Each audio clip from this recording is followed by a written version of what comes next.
เขามาสวนไม่แย่มาล่าพี่น้องเดี๋ยวเขามาบอกเพิ่นกับเมื่อวานเพิ่นถามบอยว่าอยากยืมแป้นยังไม่ย้ายฮะหมอยัง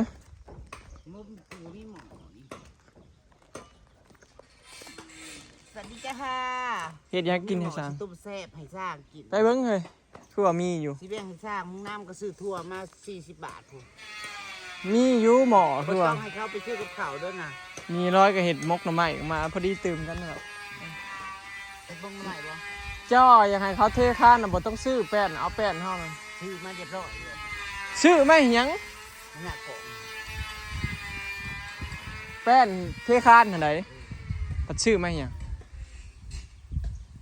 เดี๋ยวไม่ใช่ ก็เฮาก็บอกอยู่เด้แป้นเฮากองแถวข้างนั่นน่ะ ทีเดียวว่าไปใส่เขา ของเฮาก องจุดพูดนี่ก็ไป โอ้ย กูบอกว่าต่อเอาพันขี้ไล่พอขี้ไล่ยังเขาต่อเนาะตีไม่ตีข้างหลังมันน่ะดิ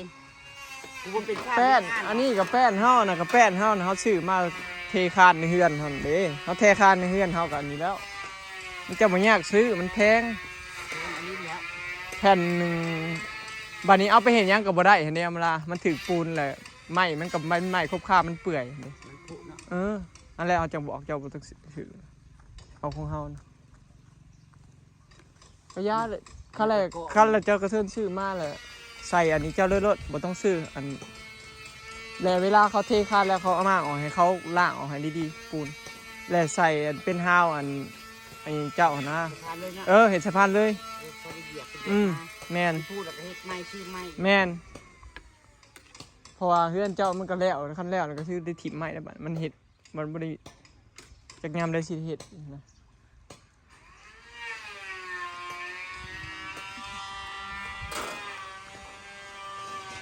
สร้างเอามาลากกันวางเห็ดอยู่พี่น้อง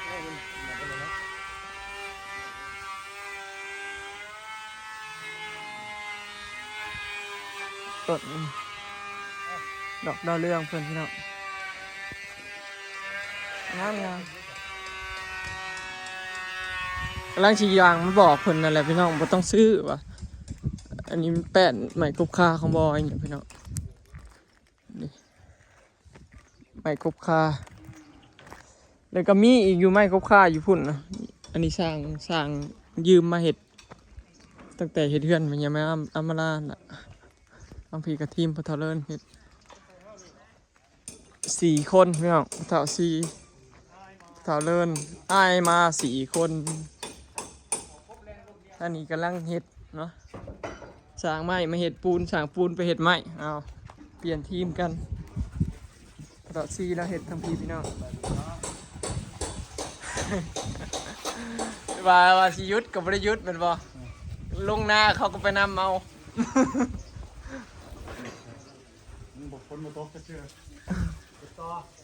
เหลือ4 คนพี่น้องทีมงานเขาเจ้ากับ6 คนเนาะ6 คนแต่ว่ามาเห็ดแต่4 คนเขาเจ้าว่างกันแต่4 คนว่านนี่เขาเจ้าก่อแป๊บเดียวเลยพี่น้องอันนี้บ่ต้องห่วงเนาะงานก่องานสาบนี่ทีมนี่ถนัดพี่น้องงามแน่นอนเนาะเรื่องการจับเหลี่ยมกับตอนเริ่มเราจับเหลี่ยมงามเลยจับเหลี่ยมเห็นบอกคือบ้านสวรรค์เราจับเหลี่ยมมุมอันใส่ประตูใส่ยังไงนะอันนี้ห้องน้ำเพิ่นท่อใส่ห้องน้ำอันนี้เป็นมุมขางบ้านพี่น้องเนาะขางบ้านทางเบื้องตะเวนตกเนาะงามบอกพี่น้องทางคันไดขึ้นทางนี้ทางคันไดขึ้นคันไดนะที่จริงมันสิแยกมาขามพี่เนาะย่างขึ้นหนาเฮือนแล้วก็มาโค้งขึ้นนี่เนาะบริเหตุคันไดซื้อเลยเนาะมันสิมีผนักเหยียบขึ้นบนนี้เนาะได้พี่น้องเมื่อนี้สร้างว่าสีใส่ปั้นลมเนาะสีใส่ปั้นลมทั้งเทิงใส่ปั้นลมปั้นย่อยเนาะเชิงภาษาไทยก็เอิ้นอันเชิงชายเนาะพี่น้องเชิงชายลายใหม่เนาะบอยชื่อกับเชิงชายลายใหม่มาใส่อยากเบิ่งเลยเชิงชายลายใหม่ชื่อมาเป็นงามบ่พี่น้องกับสีที่เฮาทานะประมาณนี้เนาะบ้านสวนหลังเล็กๆของบอยอันนี้เป็นความฝันพี่น้องเนาะความฝันของข่อย ตั้งแต่โดนแล้วล่ะที่อยากมีบ้านสวนเสื้อบ่ว่าบ่ก่อนกว่าที่สิบ่สิมาเฮ็ดบ้านสวนนี่บ่คิดสิเฮ็ดตั้งแต่3 ปีกว่า3 ปีก่อนเนาะเห็นบ่ตะกี้หลายคนสิรู้จักเนาะตะกี้มันสิเป็นสวนอ้อยแม่นบ่พี่น้องและบอยกับซาลอยนำมาปลูกต้นนั้นมะม่วงเนาะผู้ใดจำได้เนี่ยพี่น้องคอมเมนต์มาเนาะว่าบ่อ้อยอันมาปลูกตะกี้ใครจำได้แน่เนาะกับซาลอยมาปลูกต้นมะม่วงเห็นบ่2 ต้นตะกี้มัน3-4 ต้นมันตายเนาะเหลือ2 ต้นความฝันข่อยตั้งแต่เจพ่อล่าเนาะตั้งเจพ่อล่าเพิ่นเฮ็ดบ้านสวนใหม่ๆพุ่นแหละแล้วบอยไปเล่นน้ำเพิ่นเฮ็ดแล้วไปเล่นไปขึ้นเฮือนเพิ่นนะเห็นแบบนั้นก็เลยคิดว่าเฮาก็อยากมีคือเจ้าได้เอื้อยว่าอยากได้บ้านสวนคือเจ้าคือแบบมีต้นไม้อยู่เย็นแบบสบายหั่นนะเออเดี๋ยวสิไปตูดบ้านสวนข่อยใช้เวลากว่าสิได้ซำนี้ใช้เวลา3 ปีกว่าพี่น้องกว่าสิได้ทุนได้เงินมาเฮ็ดกว่าสิได้เงินถมดินกว่าสิได้เงินเผาไฟพี่น้องหลายอย่างเด้ทางได้เขาไฟเนาะหลายอย่างพี่น้องใช้เวลาเกือบ4 ปีเนาะในการเก็บเงินงบมาเฮ็ดเนาะใช้เวลา3 ปีกว่าพี่น้องอันนี้คือความฝันของข่อยแต่เฮิงแล้วเนาะตั้งแต่เจพลาแล้วเฮ็ดใหม่ๆไปเห็นไอ้สมนั่นน่ะเจพลาเพิ่นเฮ็ดนั่นน่ะจังว่าอยากคิดอยากได้อยากบ้านสวนเนาะ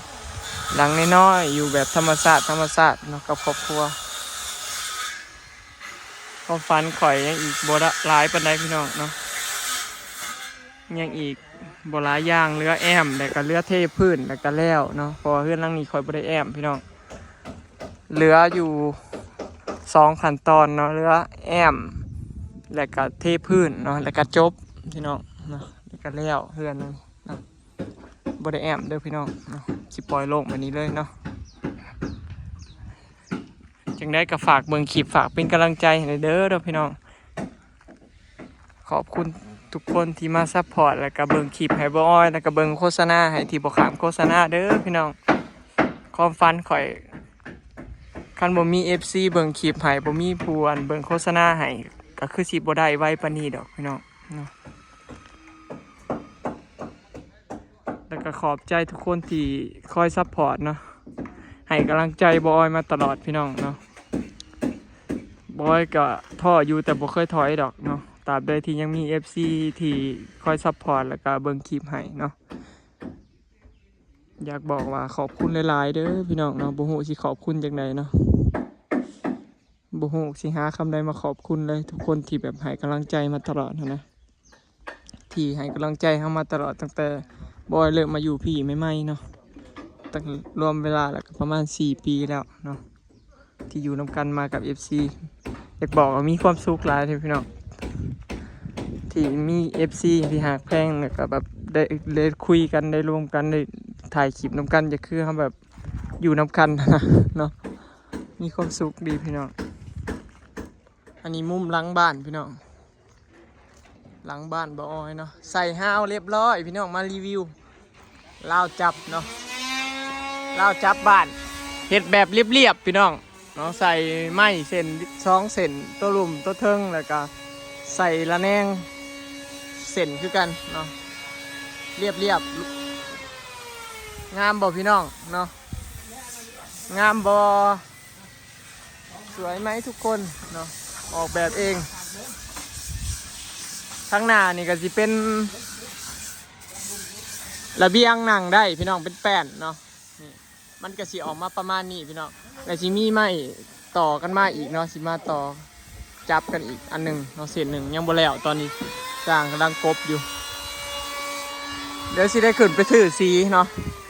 สีกับสีท่าห้าวนี่เนาะแต่ว่าโบแมนสีดำพี่น้องที่ออกแบบสีตะมูแบบโมแห้งนะไอสิไปหาเลือกสีมาท่าแล้ว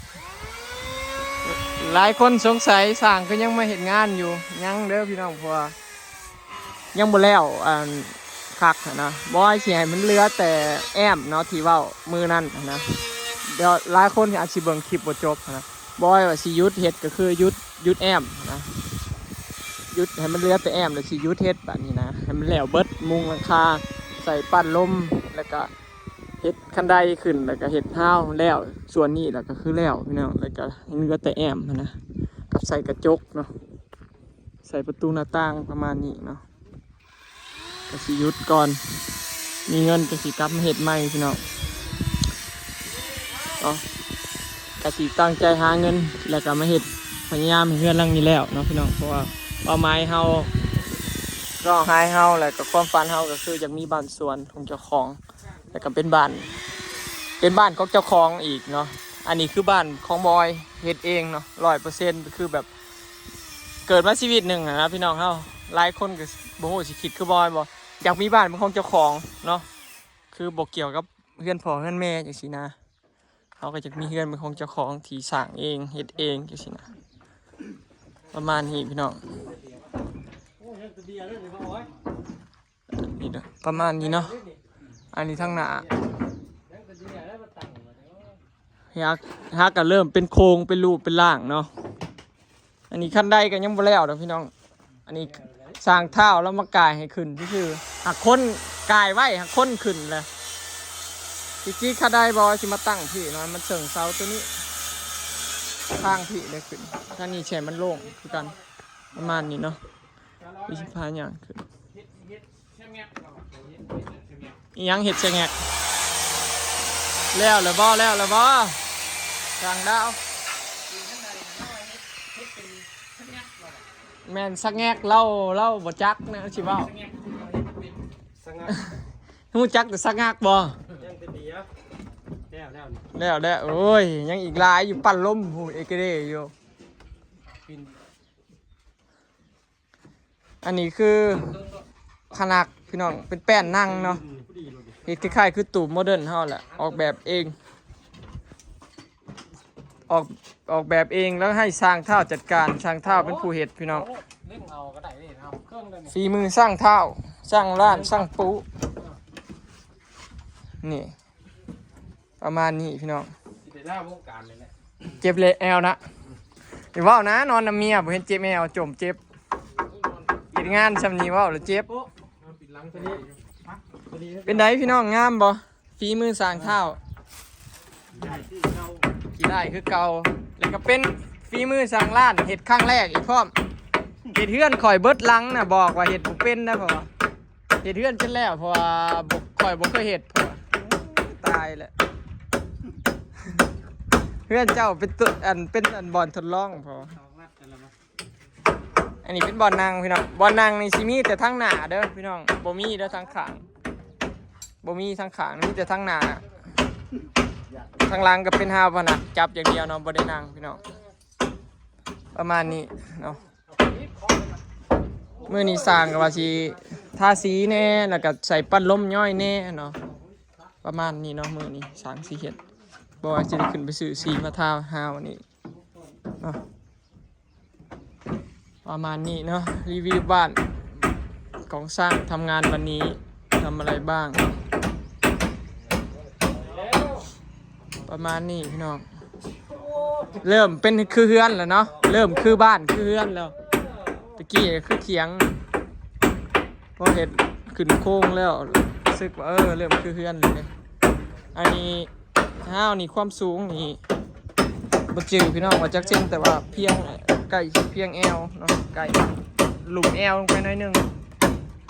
ตะกี้ว่าสิเอาสูงตะกี้ว่าสิเอาเพียงแอลแต่ว่าอันระเบียงมันต่ำเด้คานระเบียงมันต่ำตัวนี้ถ้าเอาขึ้นสูงแล้วมันอยากไก่ตัวนี้ผลนะมันก็เลยดูบ่งามกันเลยว่าเอาสูงซะนี่จริงๆก็อยากได้เพียงแอลแล้วมันพอดีอิงเลยแต่ว่ามันบ่งามเลยเอาซ้ำนี่ห้าวนางรีวิวบ้านสลอยพวกกะเห็ดกินอยู่ในบ้านเดี๋ยวสิเขาไปเอาเพิ่นพี่น้องเนาะมื้อนี้สิเห็ดกินสู่สร้างกินเนาะไม่เท่ามาล่ากับต้มกระดูกหมูซุปหมูสิมาแบ่งให้อยู่พุ่นน่ะเพิ่นกำลังเห็ดกินกัน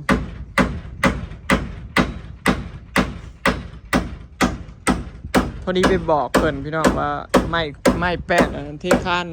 นเฮือนบ่ต้องซื้อว่าอะไรให้เอาแป้นของบ่ว่าที่เทคานเฮือนรอบก่อนนะเพิ่น อดีเพิ่นซื้อมาแล้วก็เลยว่าก็เลยบอกเพิ่นว่าบ่ต้องซื้อซะแป้นเฮ็ดอันสะพานเพิ่นนะใส่ไม้ตัวนี้แต่ว่าล้างเวลาใส่แล้วล้างปูนออกดีๆหั่นนะ